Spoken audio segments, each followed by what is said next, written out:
ఇవాళ తెలంగాణ ఆవిర్భావ దినోత్సవం.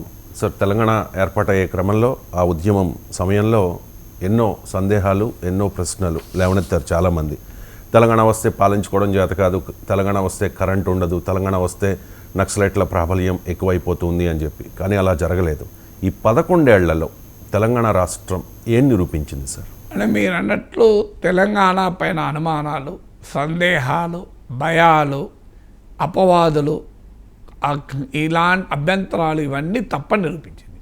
డెఫినెట్గా మీకు శ్రీకృష్ణ కమిషన్ నివేదిక చూస్తే వివిధ సమైక్యవాద పార్టీలు లేదా రెండు కళ సిద్ధాంతాలు చెప్పిన పార్టీలు, సమైక్యవాదం దాచుకుంటూ తెలంగాణకు మద్దతు ఇచ్చిన పార్టీలు, రాజకీయాల్లో ఇక్కడ అక్కడ అవసరమని ఇలా రకరకాల పిల్లిమొగ్గలేసిన పార్టీలన్నీ వాళ్ళు ఇచ్చిన రిపోర్ట్లు మీరు చదవండి, ఏం చెప్పారో చూద్దాం.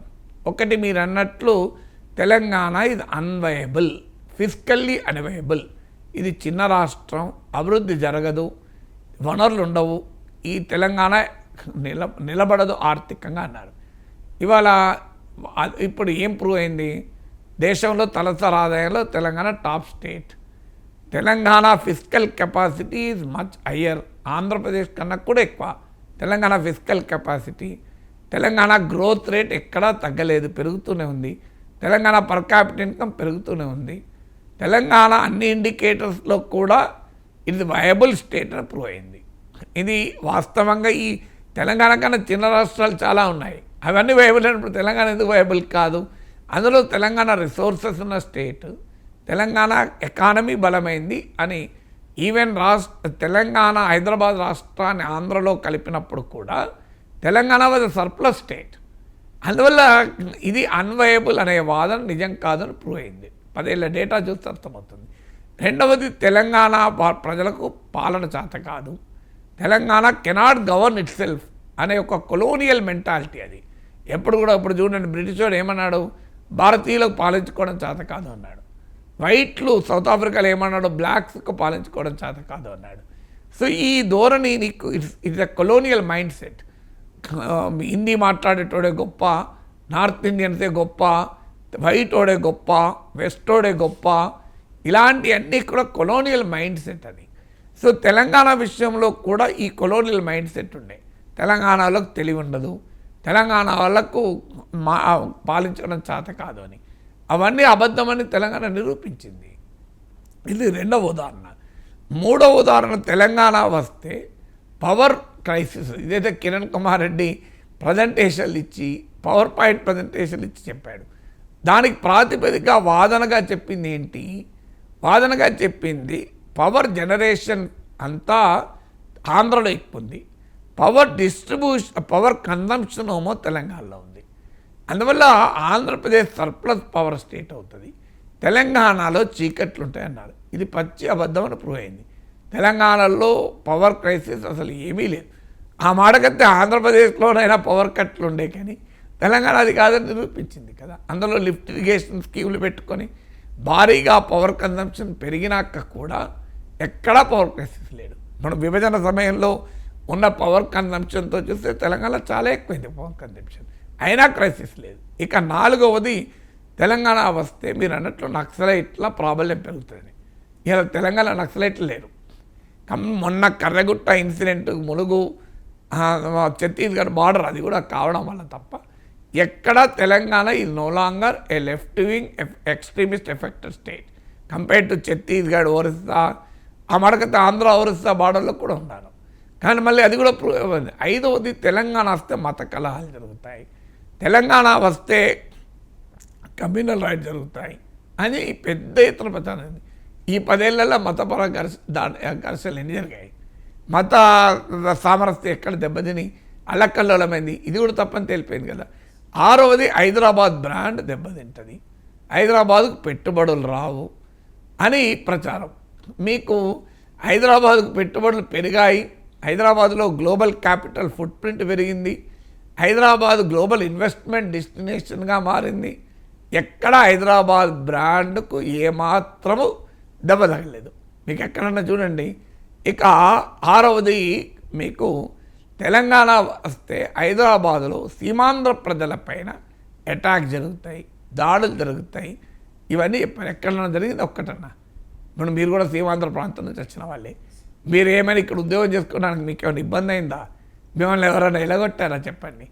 కొన్ని కోట్ల లక్షల మంది ఉన్నారు. విచిత్రం ఏంటంటే సీమాంధ్ర ప్రజలు ఉన్న ప్రాంతాల్లో బీఆర్ఎస్కి ఎక్కువ సీట్లు వచ్చాయి.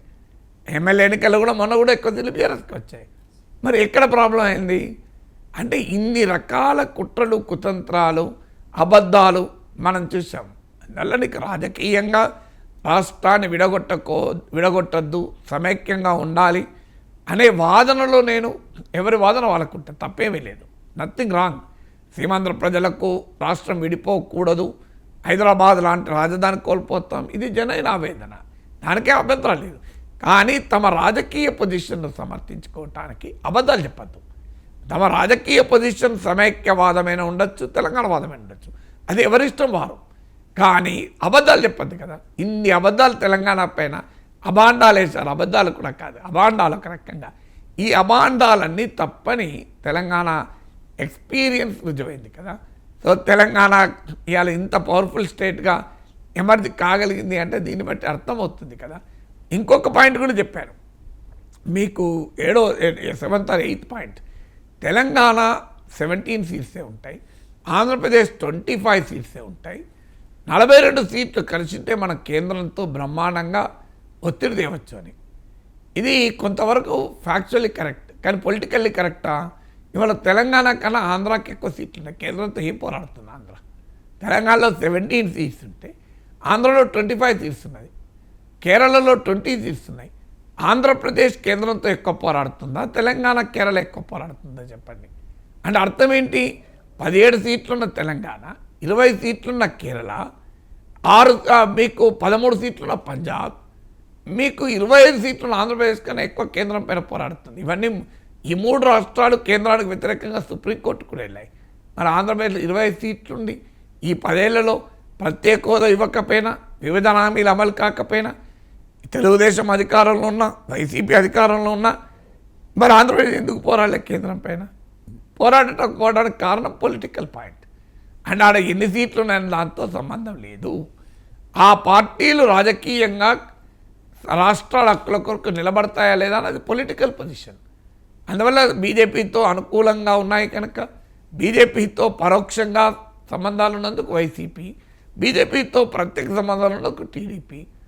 మీరు కలిసి కేంద్రంతో పోరాడలేదు కదా. అంటే నెంబర్ ఆఫ్ ఎంపీ సీట్లు కాదు, పొలిటికల్ కమిట్మెంటు, పొలిటికల్ పొజిషన్ పైన ఆధారపడి ఉంటుంది అని కూడా ప్రూవ్ అయింది కదా. మరి ఇక ఏది కరెక్ట్ ఏది చెప్పండి మీకు? అందువల్ల రాష్ట్ర విభజన వల్ల సీమాంధ్ర ప్రాంతం బాగా రెవెన్యూ వచ్చే రాజధాని కోల్పోతుంది, అది నిజం. అది మాత్రం వాస్తవం. ఇప్పటికీ కూడా ఆంధ్రప్రదేశ్కు ఫైనాన్షియల్ కండిషన్కి ఇది ఒక ముఖ్యమైన కారణం. అందుకే ఆంధ్రప్రదేశ్ ప్రత్యేక హోదా ఇవ్వాలి అంటే ప్రత్యేక హోదా పక్కకు పెట్టారు, ప్రత్యేక ప్యాకేజ్ పక్కకు పెట్టారు.